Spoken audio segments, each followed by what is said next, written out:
Mari tunduk kepala, kita berdoa. Bagimu-lah ya Tuhan segala puji, hormat, syukur kami naikkan. Karena sungguh Engkaulah satu-satunya Allah yang sudah berkarya di dalam hidup kami, yang akan terus melanjutkan, dan karena itu bagimu-lah segala pujian, hormat, dan kemuliaan. Sebentar kami akan membuka firman-Mu ya Tuhan. Kami mohon bukalah juga hati kami. Jadikanlah hati kami seperti tanah yang baik, supaya ketika benih firman-Mu ditaburkan, itu boleh sungguh-sungguh berakar, bertumbuh, dan juga berbuah nyata di dalam hidup kami. Berkati hamba-Mu yang menyampaikan, semua kami yang mendengar, Tuhan tolong, agar kami bukan hanya jadi pendengar firman yang setia, tapi mampukan dengan kuasa dan pertolongan dari Roh-Mu yang kudus, kami dimampukan jadi pelaku-pelaku firman-Mu di dalam hidup kami, di dalam keseharian kami. Bersabdalah ya Tuhan, kami umat-Mu sedia mendengarnya. Dalam satu nama yang kudus, nama yang berkuasa, nama Tuhan kami Yesus Kristus, Sang Firman yang hidup, kami menyerahkan pemberitaan firman-Mu. Amin. Silakan duduk. Shalom. Selamat siang teman-teman sekalian, baik yang hadir di sini maupun juga yang mengikuti secara online. Bersyukur kalau kita boleh mengikuti PGSM ini juga hari ini, dan juga dalam rangkaian teman-teman yang akan mengikuti Camp Nasional Mahasiswa. Tinggal kira-kira 1 bulan lagi kita akan menikmati juga Camp Nasional Mahasiswa dengan sekitar 700 orang yang akan hadir dari berbagai daerah di Indonesia ya. Jadi kalau kalian juga mungkin sedang bergumul, ada yang nunggu jadwal sidang begitu ya, apa ada yang mungkin juga bingung gimana bisa tetap ikut apa tidak, ya doakan sungguh-sungguh begitu ya, supaya itu jadi kesempatan kalian bisa Tuhan izinkan ya dapat kesempatan untuk mengikuti Camp Nasional. Ini tidak terjadi setiap tahun, ini cuma 3 tahun 1 kali ya. Jadi ada generasi yang mungkin tidak dapat Camp Nasional, tapi karena itulah ada PGSM ya. Jadi PGSM ini jadi kesempatan wadah, kalau tidak ada Camp Nasional tetap ada PGSM, supaya teman-teman juga bisa tetap menikmati ya, diutus. Karena rangkaian pengutusan dari kalian masuk kampus, lalu kemudian dibina, lalu kemudian diperlengkapi melayani, lalu kemudian kalian selesai begitu ya. Sehingga itu hal yang pasti ada pengutusan. Jadi kita berharap ini pengutusan yang terjadi untuk pelayanan mahasiswa se-Indonesia ya, di Camp Nasional di tanggal 13 sampai 17 Agustus ya. Buat yang di Jakarta tempatnya nggak jauh dari sini ya. Sepelemparan batu sebenarnya ya. Jalan kaki ke sana juga bisa ya, sekitar 15 sampai 20 menit kita bisa ke Hotel Merlin Park yang jadi tempat KNM. Tema yang diberikan kepada kita hari ini adalah surviving or serving. Nah teman-teman, saya ketemu dengan alumni-alumni yang ketika bergumul dengan dunia pekerjaan itu biasanya banyak ceritanya lah ya. Ternyata memang hidup itu punya rangkaian yang tidak mudah. Yang awalnya mau masuk kampus mana aja, itu udah ditanya. Nanti kuliah di mana? Selesai kuliah ditanya lagi, nanti kerja di mana? Kalau sudah kerja di situ, nanti karirnya bagaimana begitu ya? Lalu kemudian kalau karirnya udah bagus, kok nggak merit-merit gitu ya? Gitu ya. Gitu akhirnya udah merit, ditanya lagi, kapan punya anak? Habis punya anak, ditanya lagi, kapan anaknya merit gitu ya? Kayaknya hidup itu nggak ada habisnya ya, perjuangan kita. Nah, pertanyaannya adalah, teman-teman dan saya melihat dunia kerja itu hanya untuk survive. Karena kita butuh duit, kita butuh kreativitas, kita butuh tempat berkarya. Jadi kita bisa saja sampai kepada sebuah pemahaman, saya butuh ini, makanya ya surviving. Sama kayak makan ya. Saya tadi sudah kelaparan karena saya biasanya makan terakhir kemarin sore. Saya makan lagi biasanya jam 10 pagi gitu ya. Jadi tadi saya minta izin makan duluan di belakang. Karena saya mau survive juga ya. Kalau enggak nanti saya bawain sesi sambil berbunyi perut saya gitu. Tapi ada enggak hal yang lebih jauh daripada sekadar survive? Baik dalam kamu hidup, kamu makan, kamu kuliah, kamu jadi alumni yang bekerja, bahkan mungkin sederhananya, waktu kita bernafas saja, apakah ini untuk sekadar survive? Tarik, lepas, tarik, lepas. Itu semua sekedar survive? Atau kita mau melihat sebuah realita yang lebih luas daripada itu? Jadi sebenarnya kalau kita lihat hidup itu ada banyak layernya ya. Kalian pernah kupas bawang? Yang mana tengahnya? Yang mana tengahnya bawang? Tengah semua kali ya gitu ya. Karena waktu kita kupas, peel the onion begitu ya. Itu selalu lapisannya tuh banyak begitu. Nah, saya coba mengajak kita melihat hari ini bahwa sebenarnya di dalam kehidupan kita, kita harus bisa melihat tingkatan, layer-layer yang ada. Karena kita memaknai sebuah cerita, itu harus ada cerita yang lebih besar. Ya, sehingga pendekatan ini yang juga sering saya bawakan begitu ya. Setiap kita sedang menghidupi sebuah cerita. Dan kalau kita perhatikan, setiap kita punya cerita. Dan mungkin juga kita ada di dalam cerita yang lebih besar lagi dari diri kita. Mungkin itu cerita keluargamu. Kamu dikasih pesan-pesan, kita nggak ada yang sarjana, kamulah sarjana pertama di keluarga kita. Atau mungkin dikasih lagi cerita lagi. Saya ingat dulu saya dapat cerita dari sekolah saya. Karena saya masuk kampus, jalurnya bebas tes gitu ya, dulu namanya PMDK. Lalu saya nggak mau jurusannya, walaupun dapat di UI, sebenarnya saya nggak mau jurusan itu ya, awalnya. Jadi waktu itu guru saya, waktu dia udah lihat saya enggan terima gitu ya, ada cerita yang dia sampaikan, Lex, ingat adik-adik kelasmu. Kamu nggak ambil, yang kena nanti tahun depan adik-adik kelasmu. Ada cerita lagi yang dikasih. Lalu ada cerita dari keluarga, ada cerita dari orang-orang di sekitar kita. Jadi sebenarnya kita ini dibentuk oleh cerita, dan kita sendiri sedang ada di dalam sebuah cerita. Oke? We are living in a story. Nah, kalau kita lihat lebih luas lagi, waktu saya kira-kira kuliah tingkat 3 gitu ya. Saya ketemu ikut satu pembinaan. Dalam pembinaan itu diperkenalkan ya, setiap kali saat teduh kita harus berpikir 3 lapis. Itu jadi pertama kali saya jadi kalau saat teduh itu selalu berpikir 3 lapis. Lapis pertama, apa artinya buat diri saya? Oke? Tapi lapis kedua, apa artinya bagi masyarakat di mana saya hidup? Waktu itu pembicaranya membagikan soal Christian worldview kepada kami. Dan dia bilang, aplikasikan dalam saat teduhmu. Setiap kali saat teduh selalu tanya, Tuhan, apa artinya buat saya? Lalu apa artinya dalam kerangka saya di masyarakat? Termasuk juga mungkin kita di kampus, kita ada di bangsa. Apa maknanya bagi saya? Lalu kemudian yang ketiga selalu tanyakan, apa maknanya cerita ini dalam rencana besar keselamatan Allah? Jadi sekedar abang cerita, itu pertama kali saya terekspos dengan life is a story. Kita itu dibentuk oleh cerita. Jadi setiap kali saat teduh, saya selalu ingat itu ya. Iya ya, saya dapat apa nih? Terus apa artinya ayat ini bagi saya di dalam pelayanan? Sekarang misalnya saya di Perkantas gitu ya. Lalu ditanya lagi, apa artinya bagi saya? Kenapa ayat ini Tuhan berikan kepada saya dalam saat teduh ini dalam kaitan dengan bangsa ini? Lalu nanti tanya lagi dalam kaitan dengan sejarah keselamatan Allah.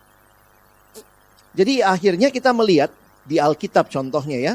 Nah, saya bahas soal cerita dulu ya. Untuk teman-teman nanti memahami hidup kita tuh dibentuk oleh cerita.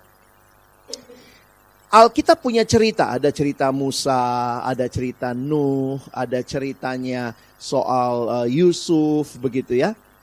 Tapi kalau kalian perhatikan, nah ini pertama kali saya diajarin, bahwa ceritanya Yusuf itu tidak hanya cerita lepas tentang Yusuf. Ternyata cerita Yusuf ada dalam kaitan cerita keluarganya Yusuf. Nah, tingkat yang lebih luas lagi, bayangkan kalau Yusuf tidak ada, berarti tidak ada bangsa Israel. Karena Yusuflah yang dipakai Allah menyelamatkan Israel dari kelaparan. Bayangkan kalau nggak ada Yusuf, laparlah, matilah semua. Khususnya bangsa Israel. Dan kalau Israel mati, ada keselamatan? Tidak. Karena Tuhan menjanjikan keselamatan dari orang Israel. Jadi akhirnya saya jadi sadar ya, iya ya, ini cerita bukan tentang Yusuf saja. Tapi cerita Yusuf dan bangsanya, dan ternyata ini cerita Yusuf dan bangsanya dan rencana keselamatan Allah. Jadi di Alkitab itu ada cerita, satu cerita atau ada banyak cerita. Coba kalau ditanya, di Alkitab jadinya itu a collection of stories or a story. Which one you choose? Milihnya apa? Ya kita kan manusia zaman now ya. Harus memilih dua-duanya ada. Ada dong, ada single story. Ada cerita Yusuf, Kain dan Habel, ada ceritanya Musa, ada ceritanya Paulus, ada yang mau kayak siapa tadi, Yesus, Nehemia ya. Tetapi kalau kita lihat tingkatan yang paling luas, ternyata ada cerita yang namanya, ini dalam bahasa buku-buku sekarang namanya metanarasi. Narasi yang melampaui. Jadi itu sesuatu yang menaungi semuanya, ada payung besar. Sehingga kalau kita melihat Alkitab seperti itu, sekarang coba lihat hidupmu. Kalau kamu kerja, kalau kamu kuliah, kalau kamu pacaran, kalau kamu rumah tangga, kalau kamu nanti bekerja di dalam bidang bisnis tertentu, apa ini cuma ceritamu? Nah, kira-kira itu jadi pertanyaannya, is this only my story? Atau dalam lapisan yang lebih tinggi lagi, teman-teman bisa melihat ada God's story di situ. Dan ini membuat saya mulai berpikir berbeda. Sejak kuliah tingkat 3 itu, saya dapat pemahaman itu bahwa ternyata saya punya tempat di dalam rencana keselamatan Allah. Ya tentu bukan saya juru selamatnya ya, nggak ada ya. Namanya tapi ada bagian saya dalam rencana keselamatan Allah. Nah, jadi memang untuk mengkaitkan cerita kita dengan cerita Allah, ternyata kita butuh diingatkan terus. Terus diingatkan bahwa sebenarnya ada satu pribadi yang punya cerita yang lebih besar bagi kita, yaitu Tuhan sendiri. Jadi teman-teman, apakah hidupmu cuma ceritamu? Yes. Satu sisi benar, tapi di sisi lain engkau ada dalam bagian bangsamu, engkau ada dalam bagian keluargamu, engkau ada dalam rencana kekal Allah. Dan kalau kita perhatikan, dari mana kita tahu ceritanya Allah? Ya lihat aja di Alkitab. Ya, saya kutip seorang teolog bernama Christopher Wright dalam bukunya How to Preach and Teach the Old Testament for All Its Worth. Dia mengutip, sebenarnya ini bukan pandangannya dia. Tapi ini dia kutip seorang penulis. Dia bilang sebenarnya kalau ditanya, Alkitab ini adalah kumpulan cerita, tetapi juga satu cerita. Ada satu cerita di mana ada Allah yang membuat cerita itu. Nah, sehingga dia mengatakan, ini sebuah drama 6 babak. Jadi kira-kira begitu cara dia menjelaskan. Kalau kita peres Alkitab kita, sebenarnya itu adalah sebuah kisah drama, mulai dari kitab Kejadian, itu bukan cuma kisahnya Adam. Tapi itu awal mula segala sesuatu. Sehingga kalau saudara perhatikan, ini bisa kita simbolkan dengan 6 simbol. Dan 6 simbol ini, dia gambarkan dengan seperti ini, ya. Nah, penulisnya Christopher Wright mengutip orang ini berkata, kalau orang nanya, apa sih isi Alkitabmu? Teman-teman bisa jelaskan hanya kurang dari 2 menit, ya. Orang, kalau mau tahu Alkitab gua, nah sini. Kalau kalian lagi duduk di restoran makan, gimana cara jelasinnya? Pinjam tisu dah, gua gambar lah. Kamu gambarkan 6 ini, inilah the whole story of the Bible. Bagaimana mengertinya? Melihat yang pertama itu adalah creation, Allah mencipta. Dan karena itu, framework berpikir kita adalah, iya ya, Allah kok yang memulai cerita dalam dunia ini. Jadi jangan dibalik ya. Kadang-kadang memang kalau kita fokus sama diri kita pikir kitalah pusat dari ceritanya alam semesta ini. No. Ada pencipta yang mencipta dan dia punya cerita bagi kita. Karena sebenarnya coba lihat ya, ini ceritanya Allah. Allah sudah punya cerita dari awal sampai akhir. Lalu dia cipta kita. Kira-kira gitu ya. Cara berpikirnya harus begitu. Jadi jangan dibalik. Bukannya saya punya cerita, lalu saya minta Allah masuk dalam cerita saya. Agak sulit nanti lihatnya. This is not your story. This is not your family story. This is not only your nation story, but this is God's story. Cerita Allah, Allah yang menciptakan seluruh bangsa, bukan hanya Israel. Lalu kemudian apa yang terjadi? Pemberontakan. Sebenarnya lebih senang menggunakan istilah rebellion. Ya, dalam bukunya yang lain, si Bapak Christopher Wright menggunakan kata rebellion. Karena kalau kata fall, seolah-olah tuh nggak sengaja jatuhnya. Tapi dia bilang, no, itu bukan nggak sengaja jatuhnya. Manusia memilih berontak kepada Allah. Jadi dia pakai istilah rebellion. Lalu kemudian, apa yang terjadi sesudah jatuh dalam dosa, manusia berontak kepada Allah, dosa masuk ke dalam dunia, maka di dalam perjanjian lama Tuhan memberikan promise. Tuhan memberikan janji. Dan Tuhan yang memberikan janji ini dalam perjanjian baru digenapi di dalam Kristus, redemption. Dan apalagi janji Tuhan, kalau kita lihat dan baca sampai kitab Wahyu, kita tahu bahwa akhirnya ada new creation. Oke? Jadi cerita Allah, Allah yang punya cerita adalah Allah yang mempunyai cerita di mana ketika manusia jatuh dalam dosa, dia memberikan janji, dia berikan anaknya Yesus Kristus, dan dia berjanji akan datang kedua kali.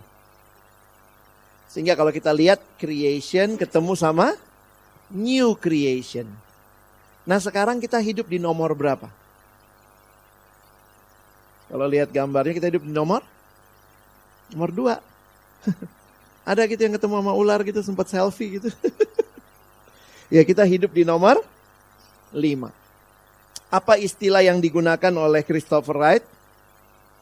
This is mission. Misi.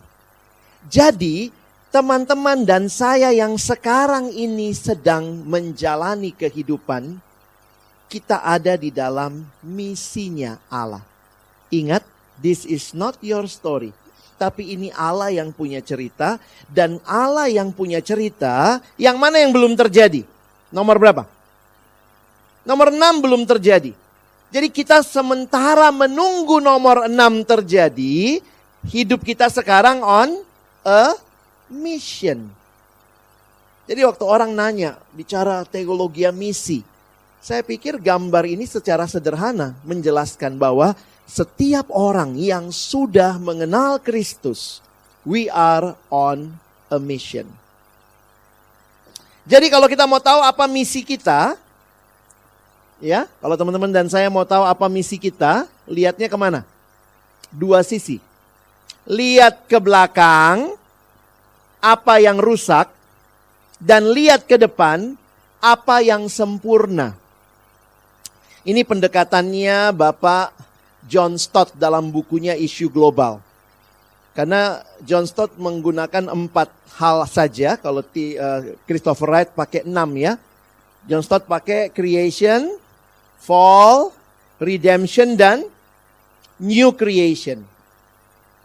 Dia memilih bagian itu.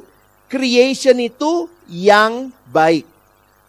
Ayo coba kita ingat ya. Creation itu yang baik. Fall yang, kalau satunya baik, satunya jahat. Apa yang jahat? Yang redemption adalah yang baru. Dan yang keempat, new creation, dia pakai istilah yang sempurna. Ini kerangka berpikir yang menarik ya. Pertama apa tadi? Yang baik. Lalu yang kedua, yang jahat. Yang ketiga waktu Yesus membaharui, yang baru. Yang keempat, yang sempurna. Jadi kalau kalian mau melihat apa misi kita sekarang, kamu mesti lihat ke belakang apa yang baik, apa yang jahat, dan kamu sadar apa yang Tuhan lakukan yang membaharui kamu untuk menatap apa yang akan terjadi dengan sempurna. Saya kasih contoh. Kalau kalian lihat sistem hukum di Indonesia misalnya. Waduh, hukum nih bobrok banget. Selalu ingat, lihat ke belakang apa yang baik. Ada nggak yang baik? Tentu, siapa yang bikin hukum yang paling baik? Allah. Lalu kemudian terjadilah dosa. Hukum itu kacau. Karena manusianya berdosa. Lalu ada pembaharuan dalam Kristus. Nah, bagaimana Kristus membaharui? Ini menarik.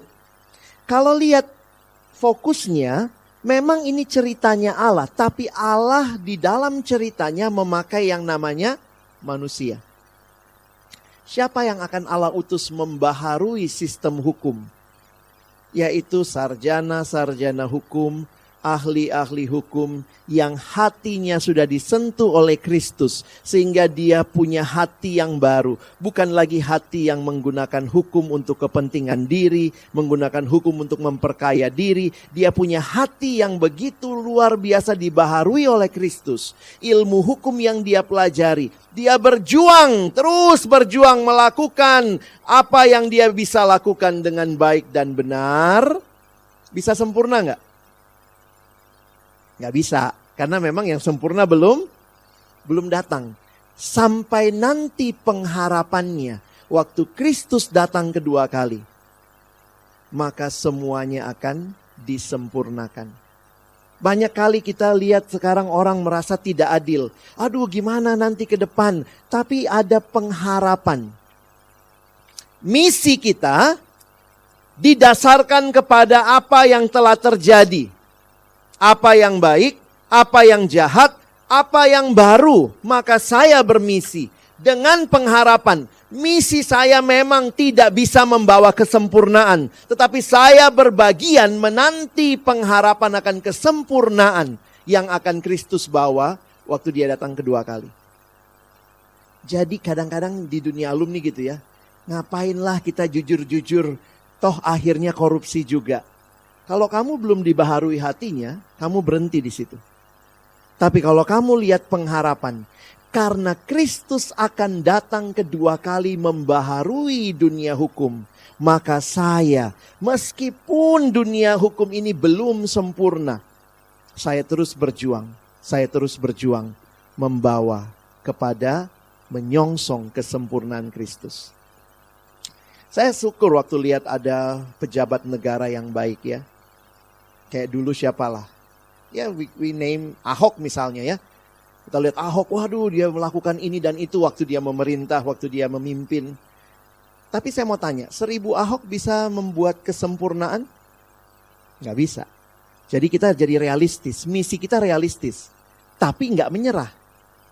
Karena kan kalau gini, ya 1000 Ahok aja kata Bang Alex nggak bisa sempurna. Ya udahlah, gue nggak usah jadi Ahok deh.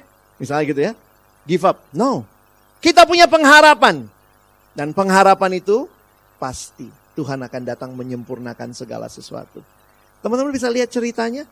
Itu cerita yang Tuhan lagi kasih buat saudara dan saya. Hidup kita ada dalam suatu cerita besar Allah. Ingat, we are here for a reason. Makanya kalau saya layani anak remaja ya, saya baru pulang retret remaja beberapa kota. Mereka tuh ngomong gitu ya, gue gak berharga, ngapain gue hidup. Jadi waduh, ini kalau dia sendiri gak tahu dia untuk apa hadir dalam dunia ini, apalagi bicara misi Allah. Dengan memahami big story, kita seharusnya mengerti bahwa seluruh keberadaan kita, hidup kita, keluarga, studi, pacaran, pekerjaan, dan lain-lain, bukanlah tanpa arti atau tanpa sebab. Waktu saya saat teduh tentang Yesus lahir, unik ya. Ada laki-laki namanya Yusuf, ada perempuan namanya Maria. Sudah tunangan, tapi belum boleh bersetubuh. Jadi itu kan love story-nya ya, Maria sama Yusuf. Jadi awalnya saya cuma mikir gitu, ya hebat ya orang ini gitu. Itu waktu saya pelajari, lalu buat saya apa ya? Oh ya deh, saya juga mesti jadi anak muda yang jaga hidup kudus dan seterusnya. Tapi saya makin kagum waktu lihat tingkat 3-nya ya, lapis atasnya. Iya ya, bayangkan kalau your love story contribute to God's greatest plan for this world. Ada mimpimu begitu?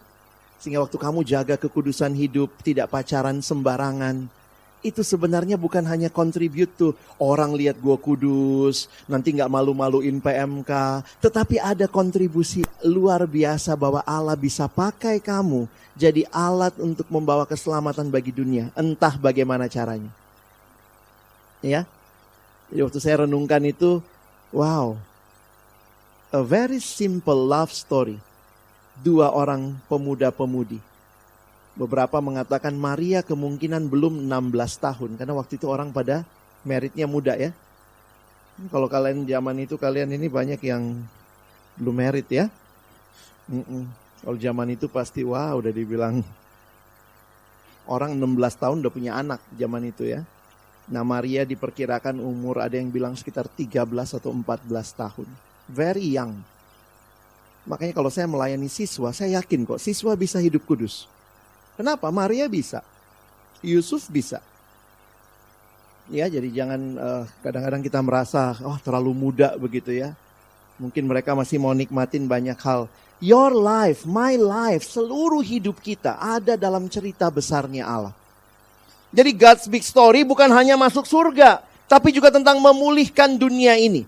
Saya lagi bayangkan, Adam dan Hawa ini, opung kita itu, dikasih mainan. Bayangkan lah ya, kalian pernah lihat anak kecil gitu dikasih mainan, ambillah mungkin Lego ya, dikasih mainan Lego.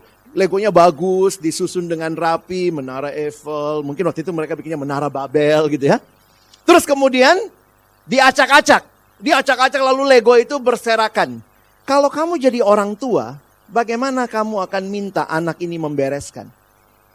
Ayo beresin. Jadi mungkin mesti dimasukin ke kotak begitu ya. Saya lagi lihatnya begini. Ketika manusia sudah mengacaukan dunia ini, terus Tuhan tebus manusia. Tuhan tebus saudara dan saya. Supaya membereskan kekacauan yang dibuat oleh opung kita. Yang dia buat telah membawa banyak kehancuran. Bidang apa saja dalam hidup yang hancur? Politik hancur? Hancur. Politik ada baiknya nggak awalnya ya? Ada. Tuhan yang bikin kok. Jadi selalu berpikir gitu ya.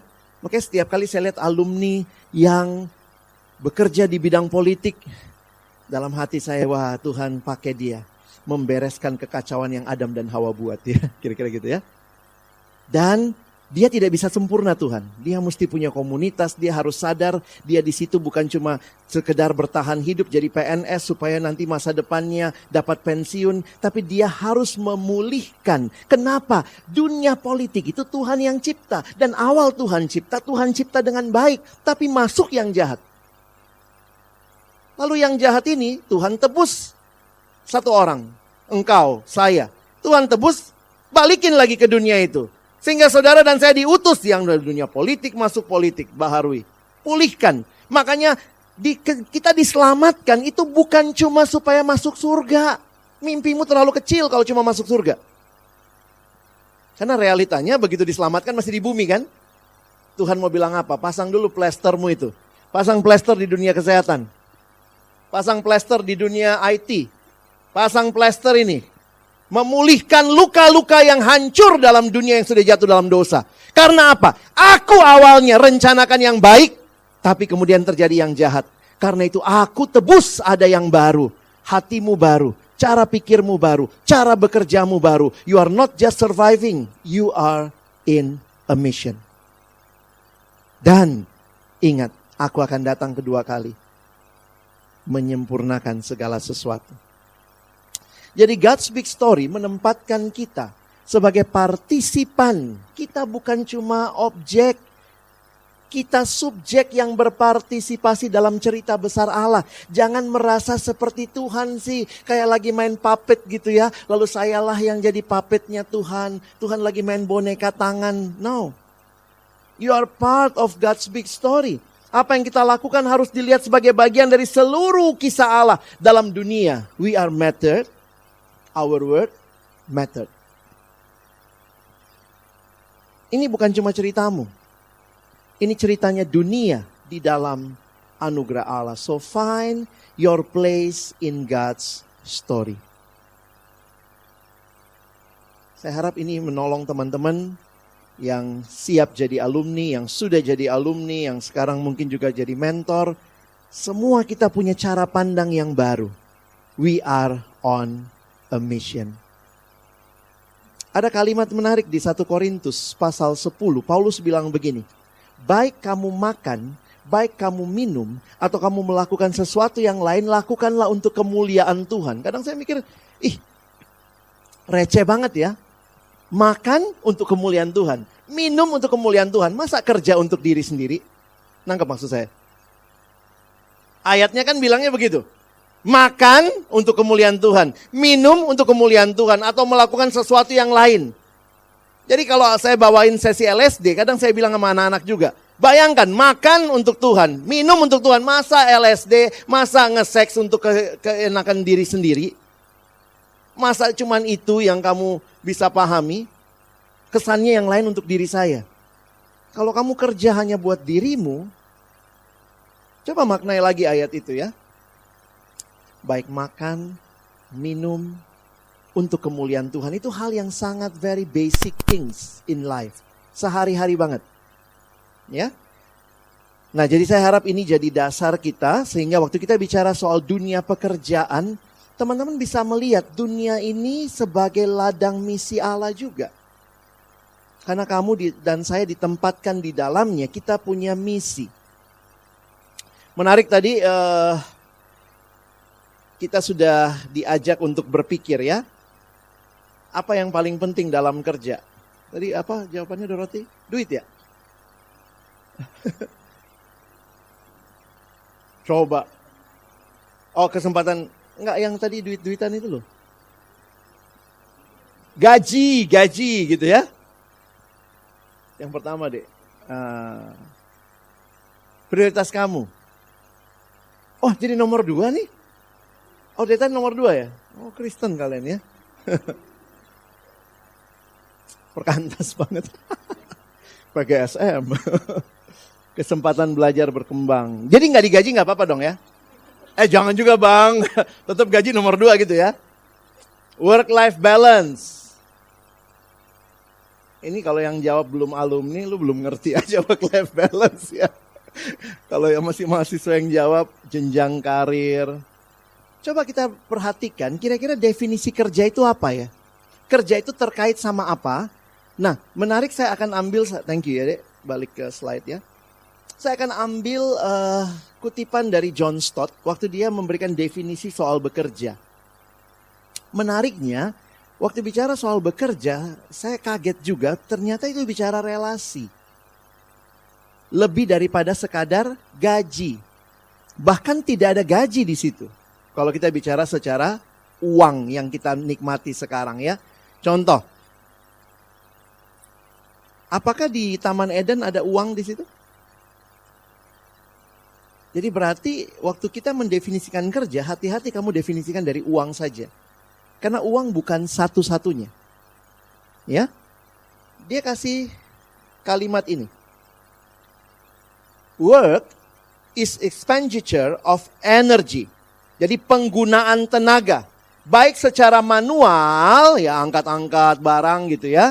Ataupun mental, kalau kamu di belakang meja mungkin ya kamu banyak doing pekerjaan di balik meja. Atau keduanya, pekerjaan kita bisa begitu juga. Manual, mental, or both.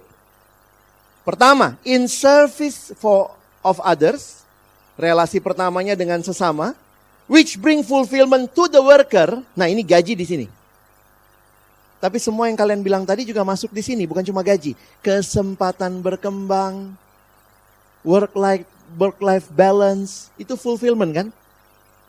Di sini saya lebih dihargai, lingkungan kerja, benefit to the community, ceritanya bukan cuma cerita kerjaan saya dapat gaji, tapi to the community, and glory to God. So work life is more about relationship with others, with ourselves, and also with God. Dan inilah sebenarnya cara pikir yang tepat untuk mengerti bekerja. Hati-hati kita melihat orang kerja, nggak kerja, hanya karena dia menghasilkan uang atau tidak. Sehingga kita bilangnya, papa saya sudah nggak kerja bang. Kenapa? Nggak bawa pulang duit lagi. Nah memang beberapa hamba Tuhan waktu lihat kalimat ini ya, sebenarnya ada nggak istilah pensiun ya? Waktu kamu ada orang tua, papa mama yang kemudian sudah punya anak, lalu sekarang jadi opung, jadi opa, jadi oma, kerjaan rutinnya apa? MC, ngomong cucu. Itu kerja nggak? Kita langsung bilang nggak kerja. Ibu rumah tangga kerja nggak? Kalau lihat definisi ini kerja nggak? Gile, mentally, manual, anak digendong. Saya kadang lihat mama-mama gitu ya, gile ya. Gua angkat beban tiap hari, lu beban hidup gitu ya. Langsung angkat anak, terus kemudian belum lagi kalau anak nangis, mentally. Jadi sebenarnya in service of others. Kalau kita mengerti kalimat ini, sebenarnya tidak ada pensiun. Pensiun itu cuma batas waktu bekerja secara formal di sebuah institusi. Tapi engkau dan saya bisa terus berkarya. Kenapa? Yesus mengatakan, Bapakku terus bekerja, maka aku juga bekerja. Maka kita juga kerja. Makanya saya tidak setuju. Hati-hati, saya tidak terlalu setuju dengan financial freedom. Yang menyiratkan saya nanti sudah tidak kerja. Bukan. Kalau kamu berharap hidupmu nanti stop doing work, uang mengalir terus, lalu kamu ongkang-ongkang kaki, sebenarnya itu bukan fokus yang Tuhan berikan buat kita.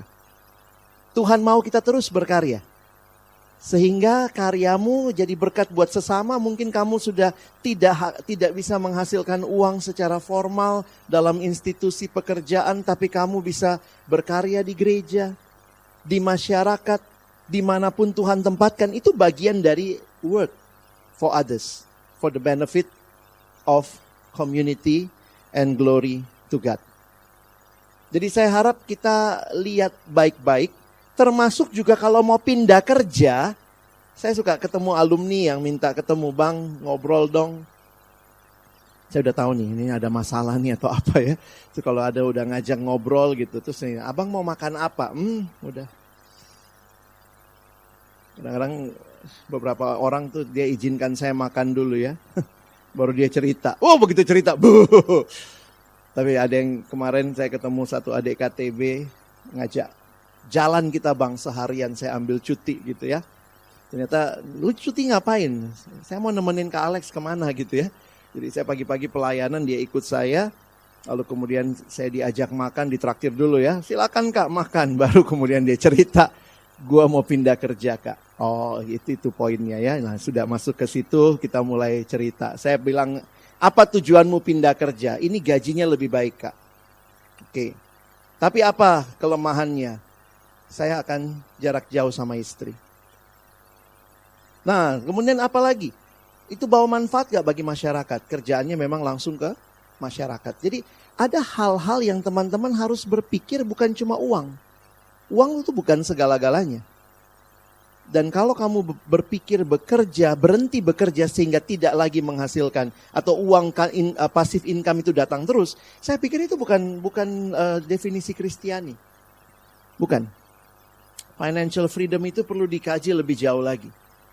Kalaupun secara financial kalian freedom, jangan berhenti berkarya. Jangan berhenti, maksudnya kita udah dapat nih, aduh saya nggak usah kerja lagi. Saya punya kakak di pelayanan dulu yang udah merasa dia sampai di financial freedom menurut dia ya. Nah sekarang dia masuk ke lembaga-lembaga jadi konsultan. Tapi tetap kerja, tapi nggak dibayar. Karena saya lihat iya ya, itu passion yang Tuhan berikan. Nah, jadi kalau kita masuk lebih jauh lagi, di mana Injil di dalam dunia kerja? Gospel Centered Work ini juga banyak dibahas ya, menghidupi Injil di dunia kerja. Ini banyak dampaknya.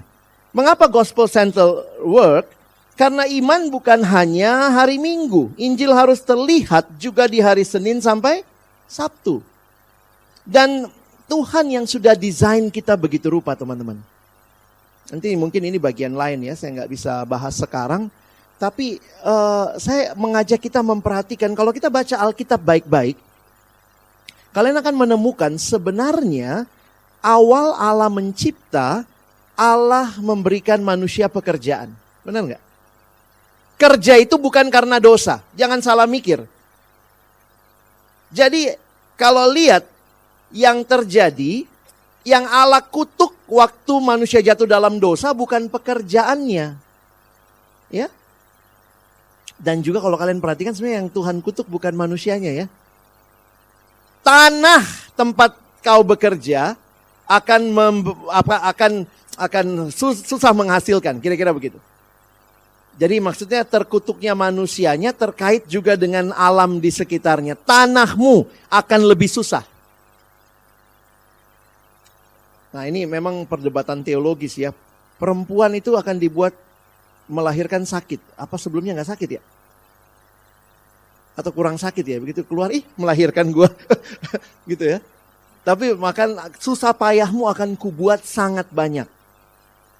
Tanah tempat kamu mencari nafkah akan menghasilkan semak dan duri. Jadi kalau kalian perhatikan, sebenarnya kalau kita lihat di dalam kalender, kalian punya HP ya? Kalendermu kalender Kristen apa bukan? Coba lihat HPmu mulai dari hari Senin atau hari Minggu. Coba lihat di HPmu. Mulainya Senin atau Minggu kamu bikin jadwalmu.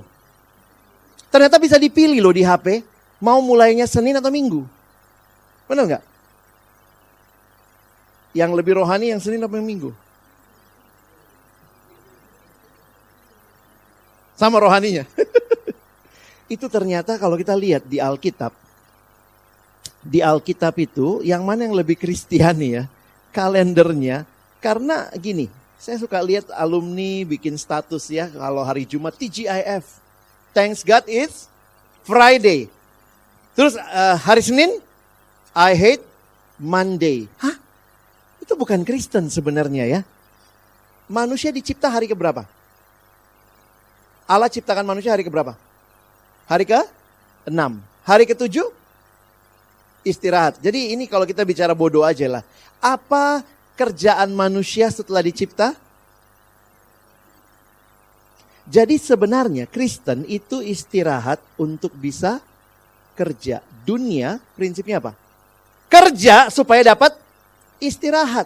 Makanya cara pandangnya gitu. I hate Monday. Kalau kita enggak gitu, minggunya kan di recharge. We love Monday. Harusnya gitu dong. Kalau kamu kerja demi istirahat, kamu kerja supaya dapat liburan, itu bukan Kristen. Secara filosofi. Dan bayangkan, itu masuk ke dalam budaya. Orang Indonesia ngitung harinya, Senin, Selasa, Rabu, Kamis, Jumat, Sabtu, Minggu. Minggu begitu, dia tunggu. Orang bule ngajarin anaknya, hitung hari dari Sunday, Monday, Tuesday. Begitu kamu belajar bahasa Inggris? Bayangkan, budaya bahkan dipengaruhi oleh cara pandang. Nggak ada anak orang bule ngajar anaknya, kita mulai dari hari apa nak? Monday, enggak. Sunday, Monday, Tuesday, Wednesday. Sehingga lihat di Alkitabmu, lihat di HPmu ya. Kalendermu kalender Kristen apa enggak? Jangan-jangan kamu punya prinsip kerja supaya dapat istirahat. No. Hari Minggu hari istirahatmu supaya kamu segar hari lain ya. Ada yang baru sadar begitu? Ya, semoga kita lebih Kristen dalam bekerja ya. Jadi ingat, pekerjaan itu for most of us, work is the place where we most regularly spend time with those who are not believer. Sorry, ini believer maksudnya ya.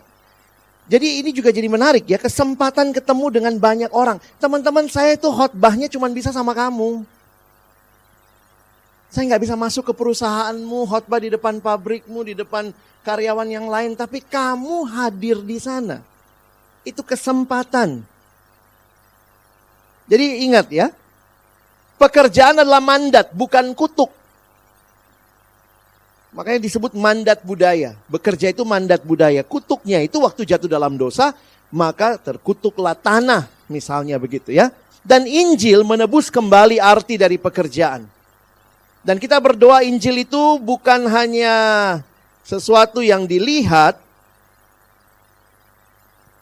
bukan hanya diucapkan maksudnya ya. Injil dilihat, bukan hanya kadang ini mic ya. Dunia melihat cara kita hidup sebelum mendengar apa yang kita ucapkan. Pasti kalian mikir ice cream ya. Jadi kadang saya mikir hati-hati kita jadi alumni yang banyak ngomong. Mau kemana? Lu gak pernah ikut di acara kantor? Iya, mau latihan pelayanan. Latihan pelayanan mungkin gitu ya. Tapi ternyata hidupmu tidak menunjukkan pekerjaanmu. Kamu ikut mengeluh sama orang yang mengeluh pekerjaan. Ada banyak aspek yang saya baca waktu mau persiapan, cuma memang gak bisa dibagiin semua ya. Nanti lihat beberapa abang tulis di channel WA saya. Karena saya lihat ada beberapa hal yang kita mesti serius. Ini tempat misi kita. Jadi gospel centered work itu misi sehari-hari. Tuhan hadir di tempat kerja. Jangan cuma pikir di gereja, di pelayanan. Kesempatan untuk membagikan Kristus lewat karakter, bukan hanya kata. Sekali lagi, kata penting. Tapi orang bisa lihat lewat karakter. Kita tidak off duty saat bekerja. Pelayanan kita, pelayanan yang menyatakan Tuhan. Pekerjaan kita adalah bagian dari pelayanan kita. Saya masuk sedikit lebih jauh sebelum kita akhiri, nanti boleh tanya jawab ya. Yohanes 17 ayat 15 sampai 19. Kita baca dulu ayatnya sama-sama, apa yang menjadi panggilan Tuhan bagi kita. Mari yang laki-laki baca ayat 15, perempuan baca 16, kita bergantian sampai 19 ya. Laki-laki mulai 1, 2, ya. Aku tidak meminta supaya engkau mengambil mereka dari dunia, tetapi supaya engkau melindungi mereka daripada yang jahat. Mereka bukan dari dunia, sama seperti aku bukan dari dunia. Kuduskanlah mereka dalam kebenaran, firman-Mu adalah kebenaran. Sama seperti engkau telah mengutus aku ke dalam dunia, demikian pula aku telah mengutus mereka ke dalam dunia. Dan aku menguduskan diriku bagi mereka, supaya mereka pun dikuduskan dalam kebenaran. Tuhan Yesus berdoa bagi murid-muridnya. Dan inilah doanya. Ada kalimat mereka bukan dari dunia. Wah, puji Tuhan ya. Wah, kita bukan dari dunia nih. Tuhan lindungi kita. Bawahnya dong. Aku telah mengutus mereka ke dalam dunia. Tuhan, please dong jangan bercanda ya. Jadi bagaimana sebenarnya sikap kita di dalam memahami hal ini? Kita ada di dalam dunia, tapi bukan bagian dari dunia. Dan inilah realita yang harus kita hayati. Inilah visi teologis yang Tuhan berikan untuk terlibat dalam dunia. Pegang ini teman-teman. In the world, but not of the world. Kita ada di dalam dunia, tapi kita bukan bagian dari dunia. Berarti kita tidak ikut nilai-nilai dunia. Kita hadir di dalam dunia. Ini kita harus hayati. Ya, kita baca sama-sama. 1, 2 ya. Dunia ini harus merupakan keprihatinan orang Kristen. Bukan saja karena ia hidup di dalamnya, melainkan juga karena orang Kristen adalah mitra kerja Allah dalam memulihkan dan membaharui dunia ini. Orang Kristen mempunyai misi dalam dunia ini. Seluruh bidang itu miliknya Tuhan. Dikacaukan oleh manusia yang jatuh dalam dosa. Dosa masih terus berkuasa. Tapi Tuhan tebus sebagian orang. untuk kemudian dia utus memulihkan berbagai aspek-aspek kehidupan. Jadi kita punya misi dalam dunia ini, apalagi kalau kita sudah kuliah begitu ya, sudah punya skill dalam bidang tertentu. Saudara kan rata-rata S1 atau D3 begitu ya. Nah, ini lihat kalimatnya. Saya kutip langsung dari buku Isu Global.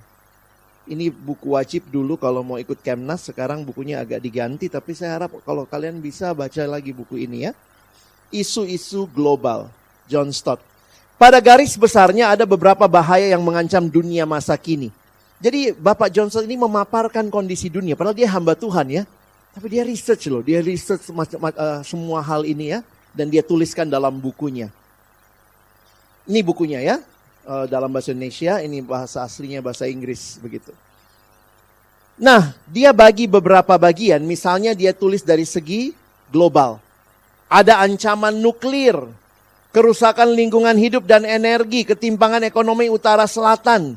Kenapa ya, utara kaya, kita selatan miskin, gitu ya. Utara selatan. Pelanggaran hak asasi manusia. Jadi dia melihat bahwa ini masalah global. Bukunya dia tulis tahun 1981. Benar nggak ini jadi masalah sekarang ya? Iya juga ya. Dia visioner banget Bapak John Stott. Makanya kalau kalian lihat, abang ini penggemar John Stott ya. Jadi saya banyak baca tulisannya, kutip buku-bukunya.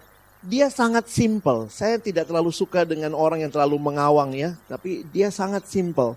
Dan ini hal-hal yang terjadi realita. Kemarin waktu penyerangan Amerika ke Iran ya, Amerika ke Iran terus Israel ikut juga, itu kan masalahnya kalian tahu ya, masalah ini kan, nuklir.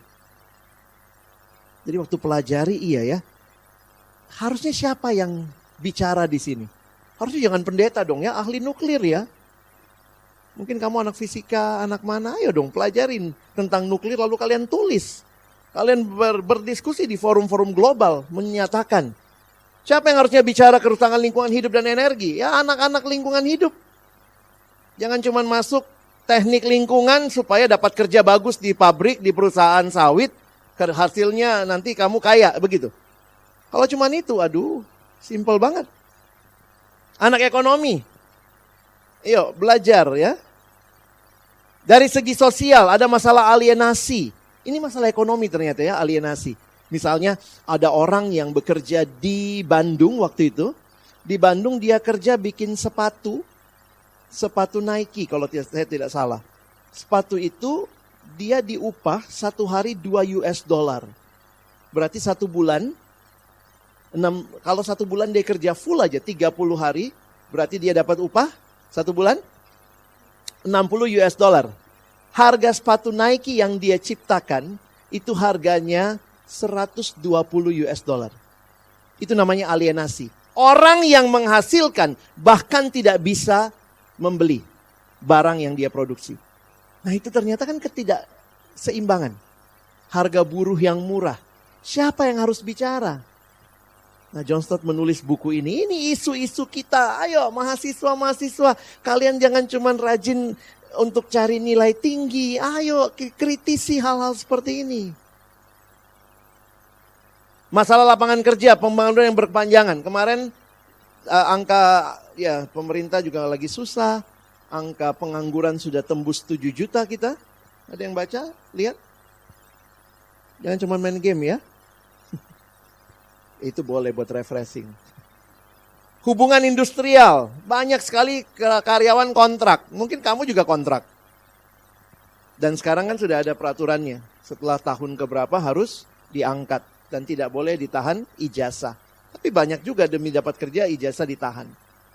Nah ini siapa yang mau bicara? Mana anak-anak HRD? Ya, masalah rasial, masalah kemiskinan. Ini jadi bingung ya, ini pendeta dia banyak banget bahasnya. Segi moral, masalah pria wanita, perkawinan, perceraian, aborsi, homoseksual. Dari segi spiritual, meluasnya materialisme, semua diukur dari materi. Kamu sukses kalau apa? Punya duit, punya uang. Begitu lulus, jadi dia udah sukses tuh, kenapa? Udah ambil KPR. Gitu, itu sukses. Oh dia punya kendaraan. Saya beberapa kali pelayanan ke kantor. Terus ditanya ya, kemarin juga saya pelayanan ke salah satu kantor. Abang nanti datang jam berapa? Oh, saya datang jam, ibadahnya kan jam 12. Saya kira-kira 12 kurang 15 ya, Dek. Oh ya Bang, minta nomor plat mobilnya dong.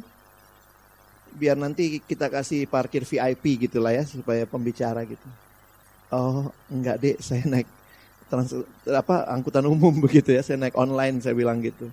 Oh gitu ya Bang, ada beberapa yang nanya gitu, Abang nggak punya kendaraan? Nggak punya. Kenapa? Ya itu pilihan kan. Emangnya mesti punya? Oh biar lebih gampang. Buat saya nggak terlalu gampang sih ya. Kadang-kadang nyari parkir, begitu kita khotbah udah emangnya lantai 4 sini ya, ngos-ngosan juga ya. Gimana kalau udah sibuk cari parkir? Paling susah cari parkir kalau hari Minggu di gereja ini ya, karena kan parkirannya cuma kecil di bawah ya. Jadi itu pilihan. Jadi jangan merasa karena orang punya saya juga harus punya, nggak mesti. Orang punya istri 2 kita juga gitu. Please deh, istri 1 aja pusing ya, benar ya? Jadi apa sumbangsi gereja? Sumbangsi orang Kristen. Dalam doa Bapa kami, Yesus berdoa, mengajar kita berdoa, datanglah kerajaanmu. Tentu bukan kerajaan di surga, Yesus sudah raja di surga. Tapi kerajaan Allah di dunia ini. Maksudnya apa? Ketika saudara dan saya ditebus, kerajaannya harus nyata. Allah satu-satunya raja yang berkuasa. Dunia politik harusnya Allah yang berkuasa. Dunia ekonomi Allah yang berkuasa. Dunia IT Allah yang berkuasa. Dunia kesehatan Allah yang berkuasa. Nah kita lagi diminta membawa kembali dunia ini merajakan Kristus. Sementara nilai dunia itu ini, is, egois, pragmatis, hedonis, konsumeris, materialistis. Sementara nilai kerajaan Allah kean, ya, kesabaran, kebenaran, kejujuran. Apakah kita membawa nilai-nilai itu dalam pekerjaan kita? Apa sumbangsi pelayanan mahasiswa? Kita layani kalian dari anak baru masuk, kita injili, ikut kelompok kecil. Apakah sumbangsi kita untuk pelayanan bangsa ini, untuk pergumulan bangsa ini? Kalau kamu cuma jadi alumni yang cuma sibuk cari duit, menyesal saya. Saya udah kasih hidup saya. Memberikan hidup untuk orang-orang bisa dilayani. Sejak dia siswa, sejak dia mahasiswa. Akhirnya cuma jadi alumni yang cuma kejar duit. Sedih banget. Tapi kalau engkau dan saya punya visi yang besar, Tuhan pakai saya. Uang itu akan datang ketika saudara dan saya bekerja semestinya. Itu cara Tuhan mencukupkan kebutuhan hidup. Maka kalau saya ketemu alumni yang akhirnya cuma sibuk sama dirinya sendiri, saya dalam hati kadang mikir gini, sia-sia kali ya, gue jadi staff ya. Bina mereka dari siswa, cuma jadi orang yang matre, cinta diri. Tapi saya bangga ketika ngelihat orang yang mungkin dia dalam kesederhanaannya.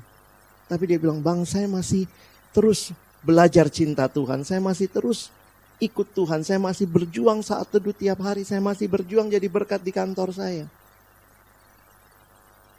Apa sumbangsi pelayanan kita? Allah akan jadi raja kalau di dunia ini, di semua bidang kehidupan, orang merajakan Tuhan, firman-Nya diberlakukan terhadap isu-isu yang sedang melanda dunia ini.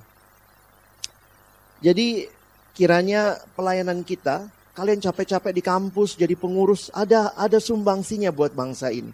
Karena ceritanya bukan cuma ceritamu. Ada cerita yang lebih luas bagi bangsa ini, ada cerita yang lebih luas bagi dunia ini. Pepatah Cina mengatakan lebih baik menghidupkan sebuah lilin daripada mengutuk kegelapan. Jadi pertanyaannya, kita orang Kristen di bangsa ini apa nih? Apakah kita penyebab berbagai masalah? Ataukah kita bagian dari masalah? Ataukah kita berdoa, Tuhan jadikan kami jawaban dari berbagai masalah di bangsa ini? Pelayanan perkantas, kita akan mengutus 700 orang di camp nasional. Pelayanan kita fokus kepada membangun intelektual Kristen di Indonesia. Ini kerinduan kita. Intelektual Kristen di Indonesia. Apa itu intelektual? Perkantas tidak khusus dipanggil melayani anak jalanan. Pelayanan itu penting, tapi bukan itu panggilan perkantas. Kita tidak dipanggil melayani lansia. Kita dipanggil melayani kaum intelektual. Waktu kita bergumul kata intelektual, saya dapat masukan dari pendeta Yongki Karman dalam satu seminar yang dia pimpin. Dia bilang begini, seorang menjadi intelektual bukan karena gelar akademik yang disandangnya. Seorang intelektual diharapkan mampu berpikir secara mendalam dan memberi arah kemana seharusnya masyarakat bergerak. Ini intelektual. Ibu Kartini itu nggak lulus S1, tapi dia intelektual. Karena dia berpikir mendalam bagaimana perempuan Jawa khususnya bisa dapat pendidikan. Itu intelektual. Sementara banyak orang S2, S3 untuk apa? Naikin pangkat supaya gaji naik. Sedih amat hidupnya. Pikir mendalam. Banggalah dengan skripsi yang kau tulis. Pajang di perpustakaan kalau ada perpustakaan PO. Ya. Saya waktu jadi ketua perkantor saya minta gitu. Semua staf skripsi S1-nya taruh. Supaya anak-anak mahasiswa lihat. Abang kakakku ini yang sekarang jadi staf. Bukannya gak terima kerja di mana-mana jadi staf. Taruh skripsimu di situ. Orang bisa lihat. Bangga. Kau pernah berpikir mendalam. Sekarang kau serahkan dirimu jadi hamba Tuhan supaya lebih banyak orang berpikir mendalam untuk bangsa ini.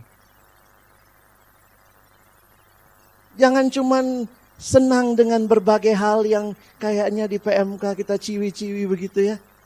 Kita mesti lebih dalam lagi berpikir. Kita akan diutus masuk ke bangsa ini.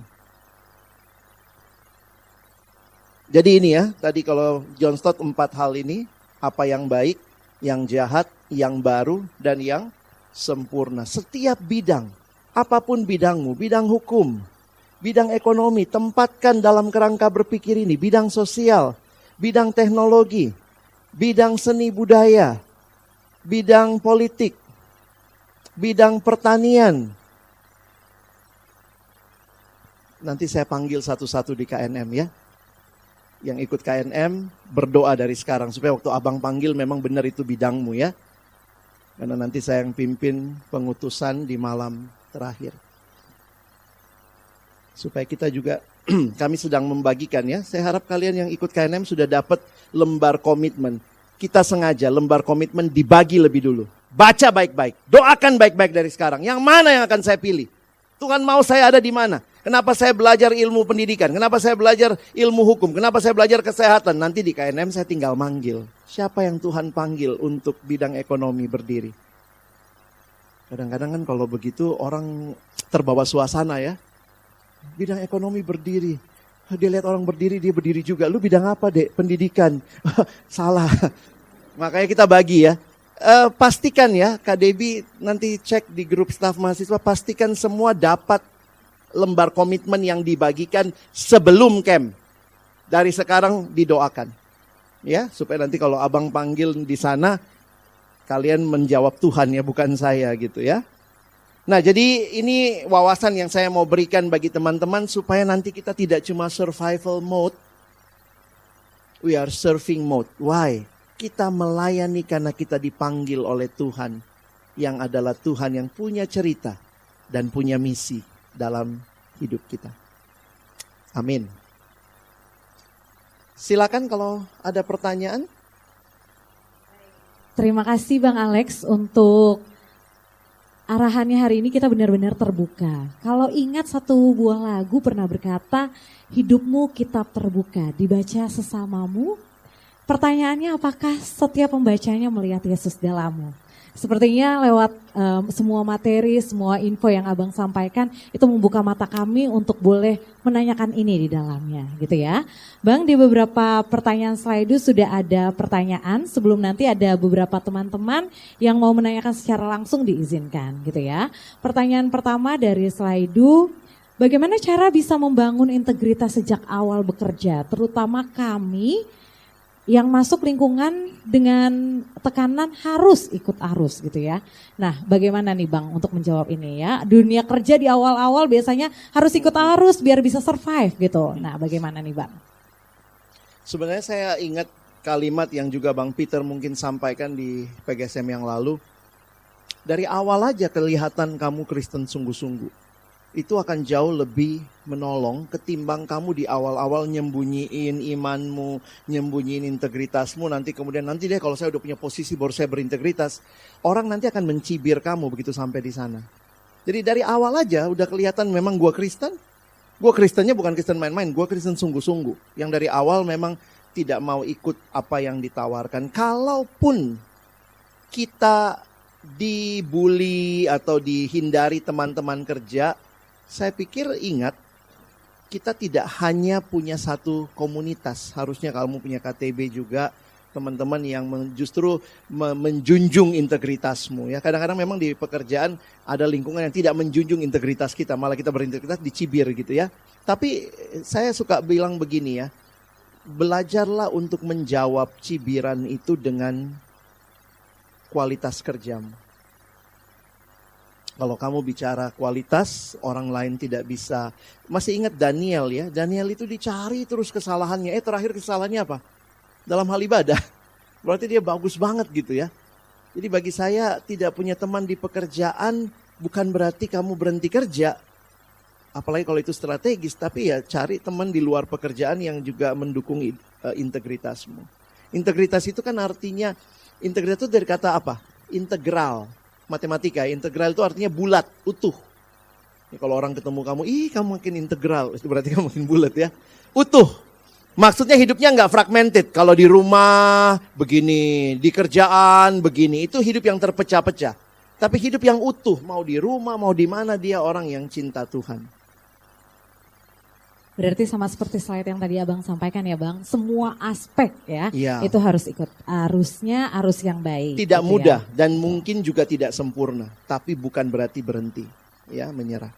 Oke, pas banget nih Bang, ada yang tanya, kami banyak melihat contoh senior Kristen yang ideal di gereja, tapi berbeda di kantor. Bagaimana konsistensi iman dalam dunia kerja di tengah dunia yang penuh tekanan ini? Silakan Bang. Setiap figur manusia yang sudah dibaharui pun bukan Tuhan yang sempurna. Jadi silahkan pelajari apa yang baik dari dia. Ya, jadi kita juga jangan jadi orang begini. Dia aja begitu, terus kita juga begitu, enggak gitu ya. Tapi ya apa yang baik mungkin kita lihat, oke. Yang tidak baik kita doakan karena realitanya memang. Saya juga ketemu banyak yang kayak gitu ya. Wah, di gereja luar biasa pelayanannya, penyambut tamu padahal dia direktur bank gini. Tapi waktu di kantor, cara memerintah orang aja udah kayak, maaf ya, orang bilang gue digituin kayak binatang gue katanya gitu ya. Wah, tapi itu orang Kristen. Jadi saya harus katakan memang seringkali memang jadi batu sandungan itu adalah kita sendiri tanpa sadar ya. Tapi mari belajar ya, kita doakan, kita bangun komunitas, dan paling tidak kalau Tuhan nanti tempatkan kita di posisi-posisi strategis, kita juga tidak jadi seperti itu. Baik, sepertinya banyak sekali teman-teman PGSM yang ingin survive gitu ya. Iya. Salah satunya ada pertanyaan, kalau masuk dunia kerja, apakah artinya harus kompromi dengan nilai-nilai dunia agar bisa survive? Sampai sejauh mana kompromi itu diperbolehkan? Nah, ngomongin tentang kompromi nih Bang, silakan. Saya tidak bisa kasih jawaban yang pasti untuk semua jenis pekerjaan. Kenapa? Kita ada dalam dunia yang sudah jatuh dalam dosa. Ini bukan excuse saya untuk mengatakan silakan main kotor, bukan ya. Tapi ada kalimat yang mengatakan ketika kita ada dalam dunia yang berdosa, dunia yang sudah jatuh dalam lumpur dosa, maka mungkin juga kita kecipratan. Bisa karena kita tidak punya pilihan, takut, tapi juga bisa jadi kita cuma kena dampak. Kitanya sih nggak begitu. Nah, itu semua kamu harus menavigasi dengan benar dan coba cari orang-orang yang dalam bidang yang sama bagaimana untuk. Jadi kita konsul, kita ngobrol sama orang-orang yang kita tahu dia Kristen sungguh-sungguh, dia mau berjuang untuk dalam pekerjaan. Kita mungkin bisa tanya tips and triknya dari mereka. Kalau secara prinsip sih memang ya ingat jangan kompromi segala macam. Tapi realitanya, nah ini satu contoh yang pernah saya dengar dari senior kita. Dia bilang di kantor saya dulu dia di pemerintahan, di BUMN lah ya. Zaman itu birokrasinya masih tinggi, lalu korupsinya masih banyak. Jadi untuk sebuah proyek goal, itu harus melewati sekitar 7 meja. Dan orang yang punya tender goal itu pun harus di setiap meja harus kasih amplop. Nah, senior kita duduk di salah satu meja. Sementara semua tuh terima tuh. Terus saya bilang, jadi abang gimana? Paling tidak, waktu lewat di meja saya tidak terima. Dia nggak bisa nolak dari semua meja. Enggak, ayo jangan terima ya. Karena semua orang juga punya caranya melihat ya. Tapi dia bilang paling tidak waktu lewat di saya nggak terima. Jadi jangan terlalu ideal boleh, tapi realistis. Supaya kamu juga bisa menavigasi gitu ya. Dan saya pikir setiap bidang pekerjaan pasti ada pergumulannya lah. Tidak ada yang benar-benar bersih. Kami pun di pelayanan juga bisa begitu juga ya. Jadi nggak mudah, tapi silakan cari. Kalau kalian mau belajar renang, carilah orang yang bisa berenang begitu ya. Yang memang bisa dan jago berenang. Demikian juga cari alumni-alumni. Makanya kami menyediakan, PGSM ini menyediakan mentor. Mungkin dia tidak satu bidang sama teman-teman, tapi kalian bisa dengarlah kira-kira cerita dia. Gimana sih waktu menghadapi harus begini. Abang gimana? Kalau uang jalan itu diterima apa enggak? Atau beli tiket yang lebih murah enggak dari uang jalan supaya ada uang saku? Nah itu kan semua silahkan kita diskusikan gitu. Dan kalaupun tidak ada jawaban yang hitam dan putih, saya pikir juga karena biasanya regulasi tidak mengatur. Karena apa? Ternyata kalau khususnya yang pemerintahan ya, regulasi itu juga kan untuk dapat duit dari situ. Jadi waktu diatur itu jadi masalah sebenarnya. Makanya kadang-kadang dibiarkan. Sehingga kalau dibiarkan yang mana yang boleh, yang mana yang tidak, ya kita dikasih kebebasan biasanya. Idealis boleh, tapi tetap realistis. Iya. Itu ya Bang. Oke.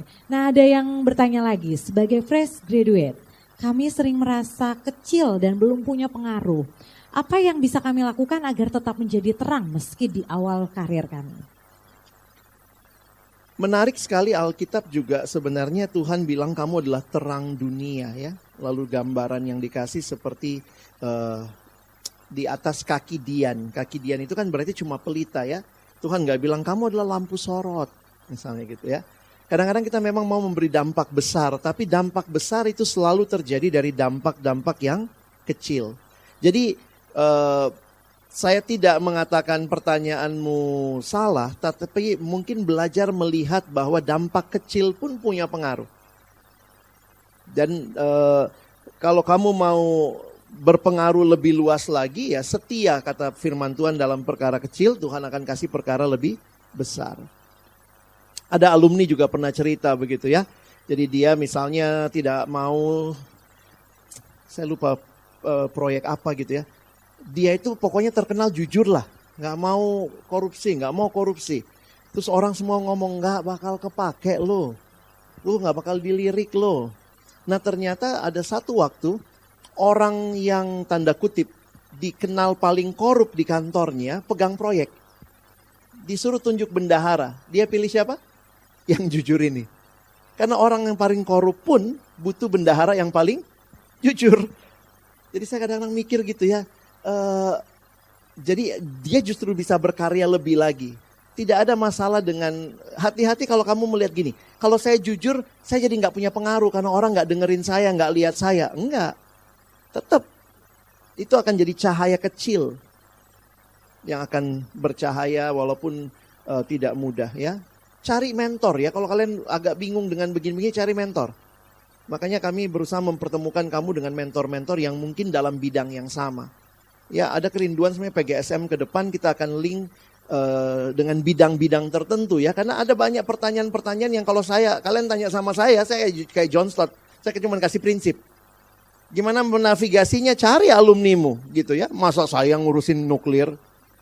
Misalnya gini, Bang gimana nuklir, kita launching apa enggak nih nuklirnya supaya hancur. Nanya sama saya bilangnya jangan, tapi ada yang bilang launching aja gitu ya. Kamu tanya hubungan industrial, bagaimana pendapat abang tentang orang yang kerja sekarang outsourcing begitu ya. Ya gimana kalian yang mesti bergumul gitu ya. Kalau kalian punya akses ke tenaga kerja atau mungkin bikin undang-undang yang bisa menolong hal tersebut ya bisa diatasi. Oke, berarti luar biasa ya Bang, arahannya. Bersyukur banget ada di PGSM karena di sini juga difasilitasi mentoring ya. Jadi bagi pertanyaan-pertanyaan yang punya relate dengan profesinya atau mungkin jurusannya itu bisa difasilitasi oleh mentornya. Nah teman-teman kayaknya banyak sekali yang mau survive gitu ya. Di tengah badai dunia ini, di tengah kehidupan pelayanan, kebingungan akan masa depan. Adakah teman-teman yang ingin bertanya? Yuk dipersilakan teman-teman boleh angkat tangan untuk boleh bertanya secara langsung kepada Bang Alex, dipersilakan. Saya kasih tambahan aja kali ya. Ya boleh Bang. Karena mungkin banyak dari kita yang berpikirnya cari kerja ya. Apakah ada yang terpikir menciptakan pekerjaan? Ya, saya pikir itu juga jadi pilihan ya. Saya takut nih nanti nggak bisa integritas, saya takut nih nanti bosnya begini, saya takut nggak punya pengaruh. Bikin perusahaan sendiri, lu pengaruhnya paling gede gitu ya. Dalam arti maksudnya gini, justru kamu mesti ketemu juga ya. Saya ketemu dengan teman-teman yang mungkin dari kampus tertentu itu pertanyaannya lebih banyak kepada entrepreneur. Kalau anak-anak yang Jakarta dan sekitarnya ini muka-muka mau PNS semua ini. Enggak ya? Kata ya mama suruh PNS, mama mau aja masuk PNS, kenapa kau gitu ya. Tapi ya gitu, untuk membahagiakan mama, papa gitu ya. Nah ada yang chat saya personal nih Bang, nanyanya gini, jika kami memiliki mimpi besar misalnya jadi entrepreneur, bahkan kerja di luar negeri atau masuk dunia politik, bagaimana kami bisa memastikan bahwa itu bukan ambisi pribadi semata, tapi panggilan dari Tuhan? Relate nih sama yang tadi Abang sampaikan. Pertama saya harus katakan jangan merasa orang punya ambisi itu salah. Bahkan beberapa hal untuk kita kejar ke depan itu mulai dari ambisi. Tapi saya senang dengan istilah, serahkanlah ambisimu kepada Tuhan sehingga ambisimu makin dikuduskan. Saya kadang-kadang kalau mikir-mikir ya, saya dari kecil ternyata suka lihat pendeta khotbah. Saya udah ambisi tuh, saya nanti berdiri di mimbar itu. Saya kadang-kadang di rumah, saya pernah di gereja saya waktu saya masih di daerah, saya naik mimbarnya terus saya khotbah. Gitu ya, padahal itu masih SMP kali ya, bercanda-bercanda sama temen kan. Nah tapi ambisi itu kan cuma mau dilihat waktu itu, kenapa? Wih seneng ya lihat orang, mau dilihat orang, bisa dilihat. Tapi lama-lama waktu saya mengarahkan ke sana, terus Tuhan kuduskan tuh. Buat apa kau berdiri di sana? Jadi kadang-kadang kalau punya ambisi nggak apa-apa juga. Saya mau jadi orang kaya. Oke, dikuduskan. Kekayaan saya buat pelayanan. Wih, tetap kaya kan? Tapi yang sedih kalau ambisi aja nggak punya, apa yang mau dikuduskan? Tapi poin saya adalah seringkali Tuhan juga melihat panggilan yang Tuhan berikan sama kita itu bisa lahir dari ambisi-ambisi yang secara langsung atau tidak langsung itu terkait dengan proses pembentukan kita. Beberapa orang mau jadi dokter, kenapa? Mamaku dulu kanker, nggak bisa sembuh, saya mau jadi dokter, bisa penelitian. Nggak apa-apa, itu ambisinya dia miliki, tapi lama-lama dikuduskan. Bukan cuma cerita mamamu loh. Ada loh cerita orang lain juga kena kanker. Kamu mau dipakai jadi dokter bukan hanya buat keluargamu, tapi buat banyak orang. Sehingga akhirnya mimpinya, ambisinya makin dikuduskan. Saya pikir gitu. Ya, sekali lagi terima kasih kepada teman-teman yang berpartisipasi untuk sesi Q&A. Meminta dengan kasih Bang Alex untuk menutup kita dalam doa. Baik, mari kita berdoa. Tuhan terima kasih banyak, baik untuk firman-Mu, kebenaran, wawasan yang dibukakan bagi kami. Terus tolong kami melihat hidup kami di dalam Engkau. Supaya kami tidak menghidupi cerita kami sendiri, tapi kami benar-benar hidup di dalam cerita Allah. Karena kami bukan cuma surviving, tetapi kami serving our Master, our Lord, yang akhirnya seluruh hidup kami bagi kemuliaan.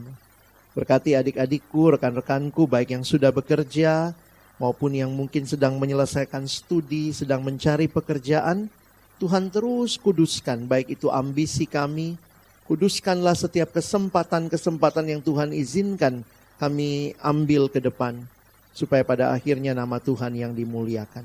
Terima kasih, kami bersyukur dalam nama Yesus kami berdoa. Amin.